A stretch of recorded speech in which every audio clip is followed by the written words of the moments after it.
Shalom, kembali lagi bersama saya Ida Kristiana. Saat ini saya akan menyampaikan firman Tuhan dengan judul Healing Yuk.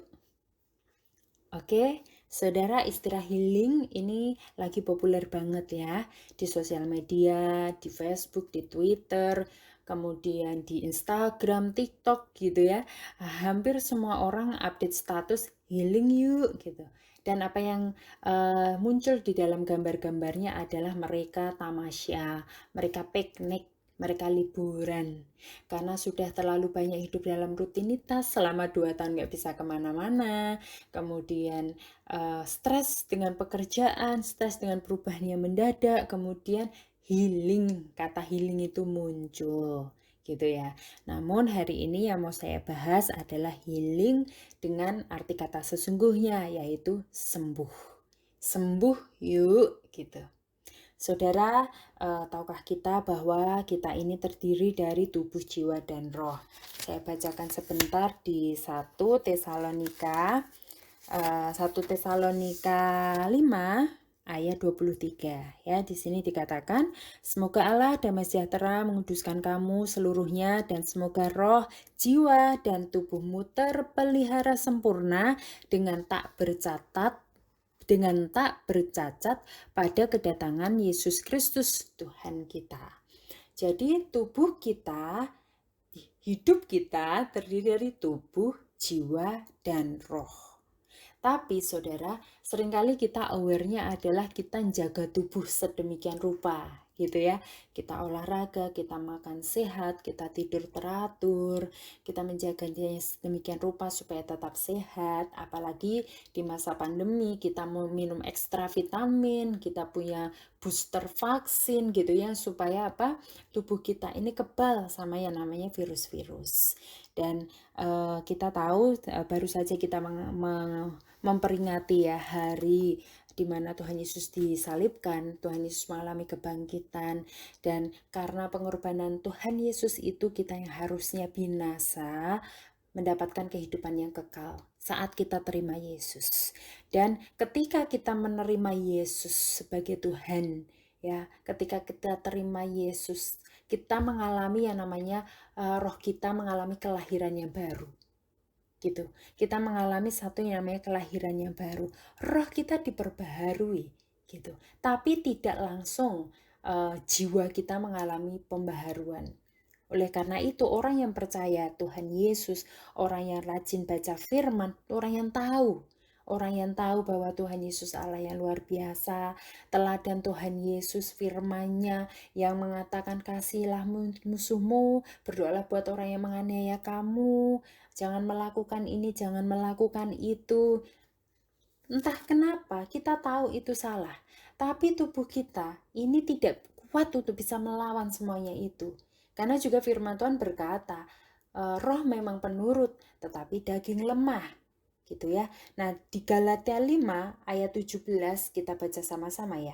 Sebab keinginan daging berlawanan dengan keinginan roh, dan keinginan roh berlawanan dengan keinginan daging. Karena keduanya bertentangan, sehingga kamu setiap kali tidak melakukan apa yang kamu kehendaki, akan tetapi jikalau kamu memberi dirimu dipimpin oleh roh, maka kamu tidak hidup di bawah hukum Taurat. Perbuatan daging telah nyata, yaitu pencabulan, kecemaran, hawa nafsu, penyembahan berhala, sihir, perseteruan, perselisihan, iri hati, amarah, kepentingan diri sendiri, pencideraan, roh pemecah, kedengkian, kemabukan, pesta pora, dan sebagainya. Terhadap semuanya itu kuperingatkan kepada kamu, seperti yang telah kau buat dahulu, bahwa barang siapa melakukan hal-hal yang demikian, ia tidak akan mendapat bagian dalam kerajaan Allah. Ini ya, satu kehidupan di mana hidup kita dikuasai dengan daging. Nah, hari ini saya akan banyak membahas tentang yang namanya hati, gitu. Karena gini, saudara, ketika kita terima Tuhan Yesus, gitu ya, firman Tuhan berkata, kasihlah Tuhan dengan segenap hatimu, gitu ya, segenap jiwamu. Tapi kalau ada sesuatu yang masalah dengan hati kita nggak bisa mengasihi Tuhan dengan segenap hati kita. Kita nggak bisa melihat rencana Tuhan dengan baik, dengan benar. Kita punya pandangan pun juga pandangan yang tidak benar juga gitu. Karena hati tadi, jiwa, di dalam jiwa itu katanya ya ada yang namanya hati dan pikiran itu. Itu adanya di mana? Di jiwa itu sendiri gitu. Dan hari ini populer banget sama yang namanya mental health, kesehatan mental, kesehatan jiwa, kesehatan hati, kesehatan pikiran. Orang dulu tabu ya ngomong aku lagi ada masalah di mental healthku gitu, kesehatan mentalku gitu. Tapi saudara, sama dengan tubuh kita yang perlu dijaga sedemikian rupa, kalau jiwa kita, hati kita tidak dijaga sedemikian rupa, saudara, ya kan namanya sakit itu pasti muncul. Ya, kalau tubuh nggak dijaga efeknya apa? Efeknya adalah ya terluka gitu ya. Bisa sakit, bisa terluka karena faktor apapun. Nah, kalau sudah ada luka nggak diobati pasti akan menimbulkan infeksi. Dan infeksi kalau dibiarkan aja itu bisa parah, bahkan bisa amputasi, bisa menyebabkan kematian juga. Fakta dampak-dampaknya itu banyak banget. Itu aja luka di dalam tubuh saudara.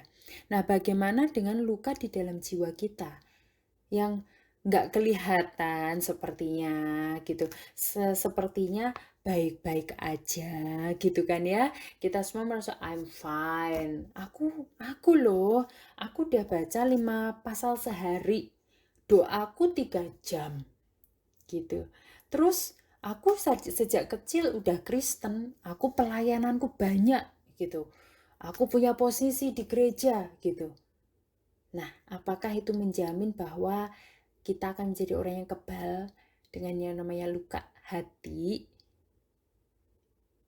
Gimana saudara? Jawabannya adalah tidak ada orang yang kebal terhadap luka hati. Nah, sama seperti tubuh, efek dari luka sakit di dalam tubuh kita itu kelihatan, sama juga dengan luka di dalam hati itu akan kelihatan. Melalui apa? Melalui perkataan, melalui perilaku. Maka ada teori yang namanya gunung es ya, gunung es. Perilaku yang muncul itu yang paling atas ya, tapi di bawahnya kenapa orang sampai mengalami seperti itu? Karena ada masa lalu, ada luka-luka yang ditutup-tutupi sedemikian akhirnya muncul infeksi dan termanifestasi dalam perkataannya, nyakitin perilakunya, amit-amit gitu saudara. Dan saudara, kita itu hidup di dalam dunia yang tidak sempurna. Ya, kita hidup di dalam dunia yang tidak sempurna. Kita punya keluarga yang tidak sempurna, mamah papah kita nggak sempurna, pasangan kita bukan malaikat yang turun dari langit gitu ya, tapi dia adalah pribadi yang tidak sempurna juga. Kemudian relasi terhadap anak juga ya, ya kita punya ya tidak sempurna saudara, bos dan atasan. Di dalam gereja pun kita juga menghadapi ketidaksempurnaan gitu. Dan faktanya setiap orang punya namanya ekspektasi, setiap orang yang punya namanya harapan, setiap orang punya namanya dambaan. Dan ketika dambaan, harapan, ekspektasi itu nggak terwujud, muncullah rasa kecewa, rasa kepahitan, kekecewaan, dan mulai luka. Mulai ada luka di dalam hatinya, saudara. Dan sama seperti luka kayak lidah kita ya. Kalau kita lagi sariawan, kita mau makan apa aja yang enak-enak sekalipun, yang mahal-mahal sekalipun rasanya nggak enak. Rasanya nggak enak, saudara. Nah, kita lagi sakit apa ya? Tipes, katakanlah. Ini saya punya sakit tipes ya. Biasa kalau stres banget ya, tapi puji Tuhan udah lama banget nggak sakit tipes.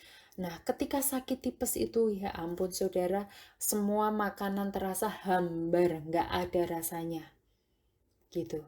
Nah, bagaimana kalau hati kita yang ngalamin tipes? Bagaimana kalau hati kita yang mengalami sariawan tadi, saudara? Apapun yang dilakukan orang terhadap kita, kita akan responnya bisa jadi negatif. Padahal niatnya positif. Kita gampang sensi, kita gampang emosi, kita gampang mengasihani diri sendiri, kita bisa marah-marah gitu ya. Kita bisa berpikir bahwa semuanya salah gitu ya. Si A salah, si B salah, si C salah. Kita bisa marah kepada keadaan, kita bisa marah kepada orang lain, bahkan kita bisa marah pada diri kita sendiri, kita bisa marah pada Tuhan. Gitu ya. Jadi luka, ya namanya luka itu memang sesuatu yang sakit gitu ya. Sakit banget dan dampaknya akan luar biasa. Nggak enak buat kita. Bayangkan kita menyimpan infeksi yang udah busuk gitu ya, luka yang udah busuk, baunya bisa termanifestasi lewat tindakan dan perilaku.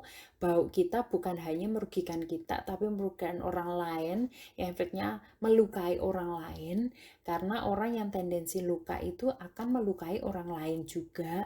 Saudara, bagaimana kalau kita mengalami semuanya itu? Pastinya ini akan mengganggu hubungan ya, hubungan dalam pernikahan akan terganggu. Bayangkan ada dua orang yang saling terluka dan menikah gitu ya, akan saling melukai lebih lagi gitu kan ya.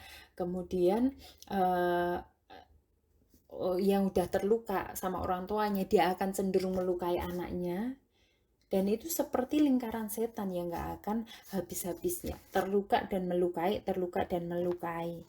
Dan kita harus putuskan itu saudara.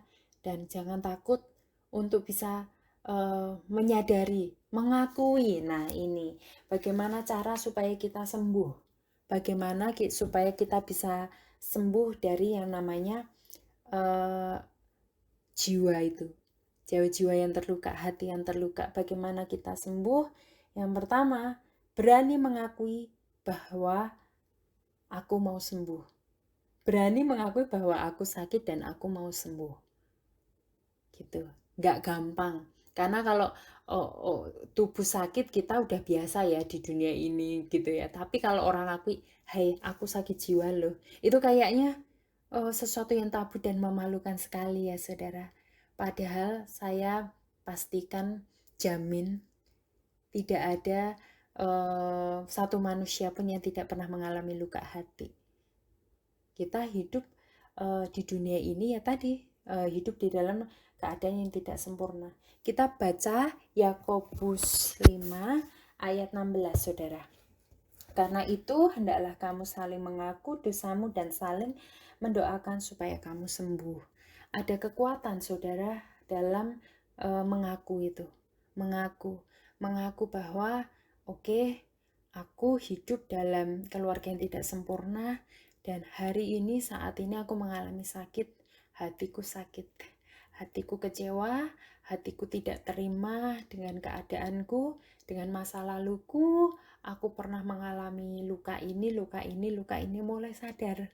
Kalau kita sadar bahwa kita terluka, itu satu kemajuan yang luar biasa, saudara. Karena kita manusia cenderung menuntut orang lain yang salah. Oh, pasanganku yang salah kok. Kenapa rumah tanggaku jadi kayak gini gitu misal. Karena pasanganku yang salah. Karena pasanganku begini, karena pasanganku begitu.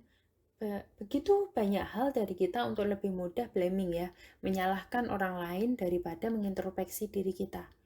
Coba kita tilik lagi, pernah nggak sih ada tindakan-tindakan di masa lalu yang kita tutup-tutupin, kita izinkan untuk nggak diketahui satu orang pun, dan itu membusuk, itu menginfeksi, dan termanifestasi dalam perkataan dan perilaku kita yang melukai orang-orang sekeliling kita. Kalau itu kita, saudara, kalau itu kita nggak menunjuk orang lain dulu. Kita lihat pada diri kita dulu. Apakah itu ada di dalam hati kita? Dan hari inilah saatnya untuk stop. Capek, saudara. Capek hidup di dalam luka itu. Capek nyimpen luka itu, saudara. Capek, saudara. Ya kan? Capek. Mungkin dari kecil engkau dikatain, ada seseorang yang pernah mengatakan bahwa kamu kurang ini, kamu kurang itu, kamu kurang ini. Dan karena luka-luka itu yang kau tutupi sampai sekarang, engkau berusaha untuk pakai benteng yang besar, untuk engkau nggak berani ngelakuin kesalahanmu, dan engkau selalu berpikir, aku yang paling benar. Orang di sekelilingku salah, aku yang paling benar. Menciptakan kita menjadi orang yang egois, menciptakan kita menjadi orang yang tidak terima masukan orang lain, membuat hati kita begitu kerasnya, gitu ya. Dan kita paling benar, gitu, nggak bisa diomongin. Dan pokoknya aku yang paling benar, kayak gitu saudara. Dan lelah saudara menyembunyikan luka itu, capek. Dan yang kedua, supaya kita bisa sembuh adalah memproses luka itu. Luka itu harus dibelek, saudara. Sama seperti kita sudah jatuh ke aspal ya. Hal yang pertama yang dilakukan adalah luka itu dibersihin dulu. Pakai alkohol, rasanya perih, rasanya bikin kita nangis, rasanya nggak enak. Ya, kalau kita sakit, kita juga harus minum obat. Obatnya pun juga pahit, nggak enak. Ya namanya proses penyembuhan luka itu pasti nggak enak, pasti sakit gitu. Nah, ketika kita datang kepada orang, kemudian kita ngomong, aku mengalami seperti ini, kemudian orang itu ngomong, ya kamu salah, gitu. Kita kan cenderung nggak terima ketika kita disalahin, kita cenderung nggak gampang terima masukan, gitu ya saudara. Nah, inilah saatnya kita berani membuka hati kita supaya memproses luka itu. Caranya gimana sih untuk kita bisa memproses luka? Mulai kembali ke masa-masa kita disakiti itu. Mulai dibelah satu-satu, mulai dilihat, papa mamaku keras zaman itu. Mulai dibuka, kenapa ya? Gitu ya, kenapa mama papaku keras? Kenapa orang tuaku mendidik aku keras? Oh, karena supaya aku rajin belajar, supaya aku nggak hidup susah, supaya aku bisa pinter. Kalau aku males, kalau aku jadi bodoh, kalau aku apa masa depanku kayak gimana gitu. Itulah kenapa orang tua aku mendidik aku dengan cara yang begitu kerasnya. Nah, dalam memproses luka itu kita bisa reframing, saudara. Reframing itu adalah melihat sisi positif dari kejadian yang negatif sekalipun. Gitu. Dan saya tahu satu ayat yang sangat luar biasa yang memberkati kita semua, bahwa Allah bekerja dalam segala hal untuk mendatangkan kebaikan. Kenapa kita pernah hidup di dalam lingkungan seperti itu? Kenapa kita pernah mempunyai orang tua yang seperti itu? Atau kenapa saat ini kita punya pasangan yang seperti yang kita punya sekarang, saudara? Semua adalah Tuhan sudah merancangkan semua yang baik buat hidup kita. Bagian kita adalah mensyukuri, melihat hal positif. Karena kalau dilihat negatifnya, pasti ada-ada aja yang kurang. Karena kita hidup di dunia yang tidak sempurna. Gitu. Jadi, mulailah memproses luka kita. Kenapa kok aku jadi posesif gitu? Kenapa kok aku jadi cemburuan ya sama pasanganku? Nah, ini biasanya suami istri ya ada kendala seperti itu. Oh, karena dari kecil mungkin nggak dipercaya atau pernah dihianati sehingga orang itu mengalami yang namanya trust issue, gitu ya. Ada masalah dalam kepercayaan, dia nggak gampang percaya sama orang, dia nggak gampang percaya sama pasangan, hidupnya curiga-curiga, saudara. Lelah. Orang yang punya luka hati itu punya dua kecenderungan, saudara. Dia akan hidup di masa lalu atau hidup di masa depan, gitu. Orang yang hidup di masa lalu itu ya kayak gitu. Wah, karena dulu begini, aku harus begini nih sekarang. Nanti kalau terjadi begini, begini, begini, gitu. Dan apa yang dia lakukan sekarang adalah refleksi apa yang terjadi di masa lalu, dia pegang terus dan dia pegang di masa sekarang. Nah, kalau ada tendensi lain adalah dia takut akan masa depan. Contoh, waktu kecil selalu dikatain bahwa kalau kamu nggak rajin belajar, kamu akan gagal. Kamu tuh gagal. Kamu tuh orang yang gagal. Kamu gagal.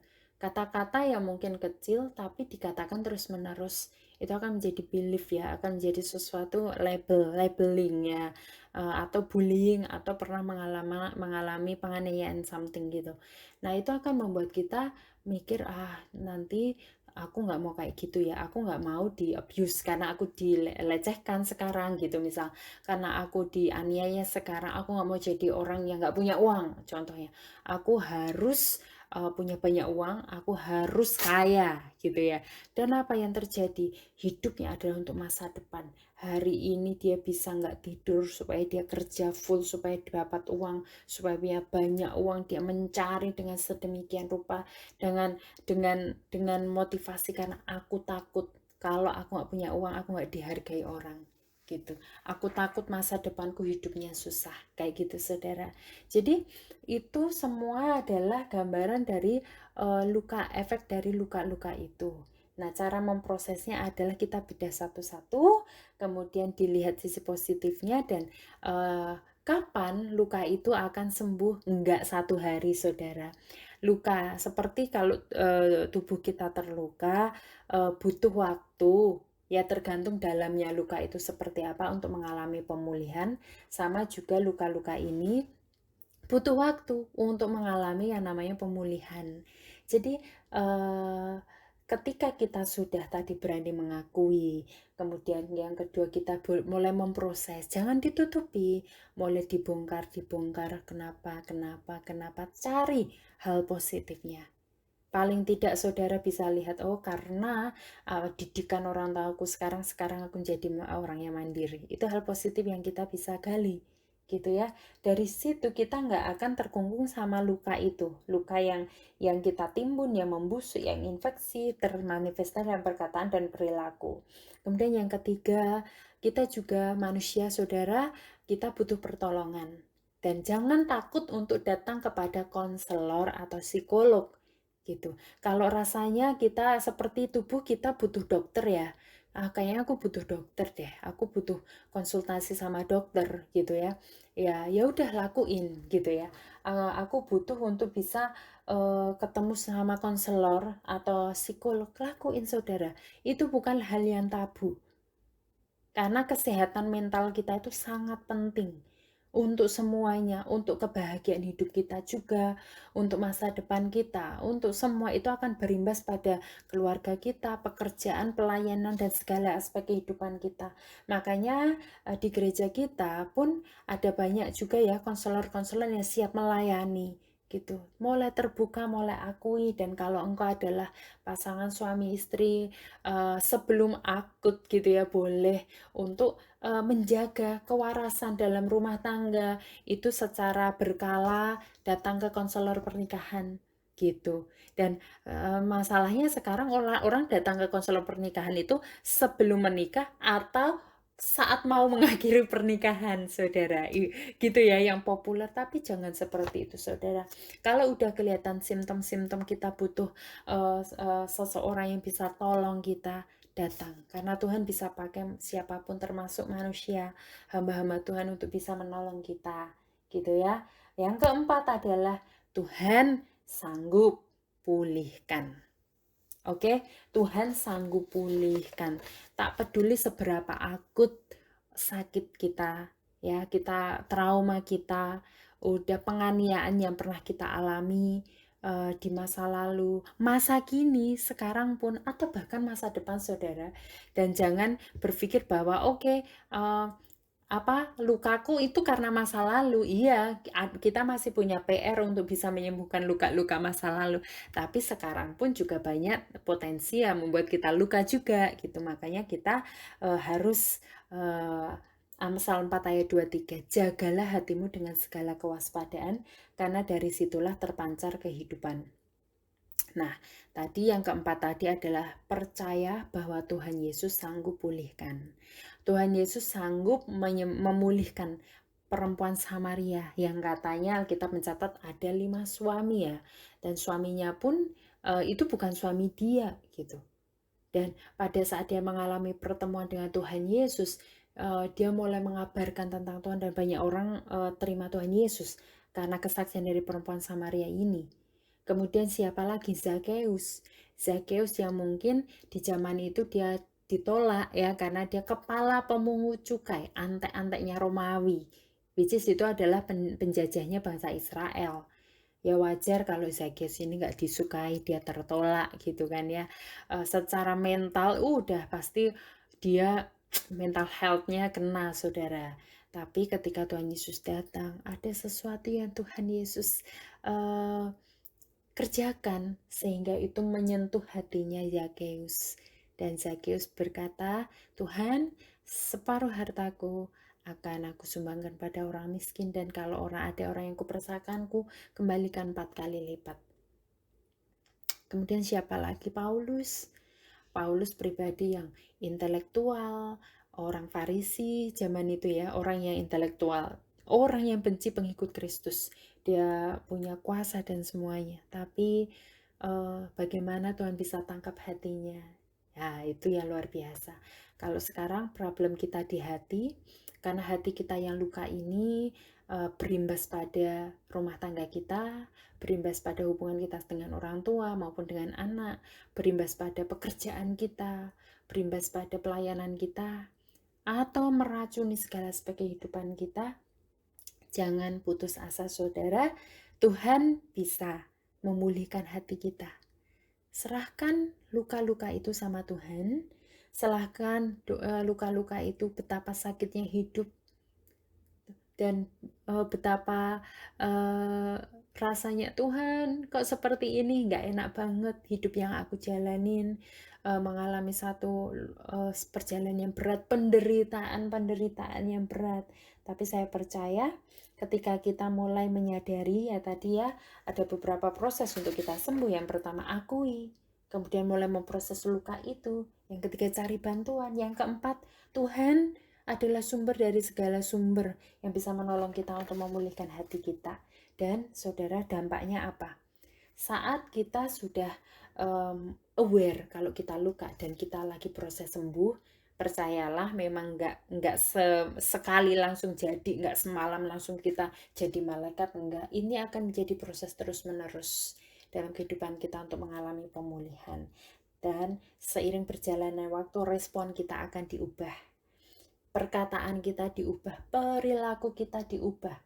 Bahkan kalau engkau adalah pasangan suami istri yang dua-duanya adalah orang yang pernah punya luka hati dan belum sembuh, tapi baru salah satu yang aware untuk mau sembuh, nggak apa-apa. Satu orang ini dulu disembuhkan. Nanti saudara, Anda nggak akan lagi jengkel sama pasangan Anda. Ketika Anda tahu Anda sudah mengalami kesembuhan, Anda proses pulih.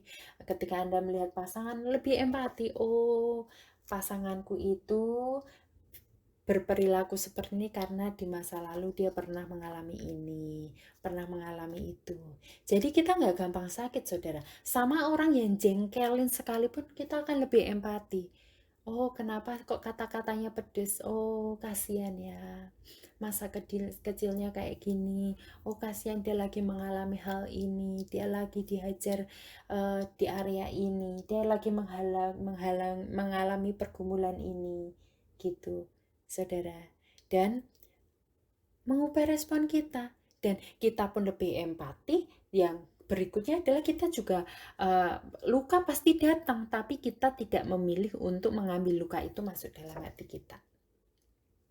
Oke saudara, dan pesan terakhir adalah proses hati.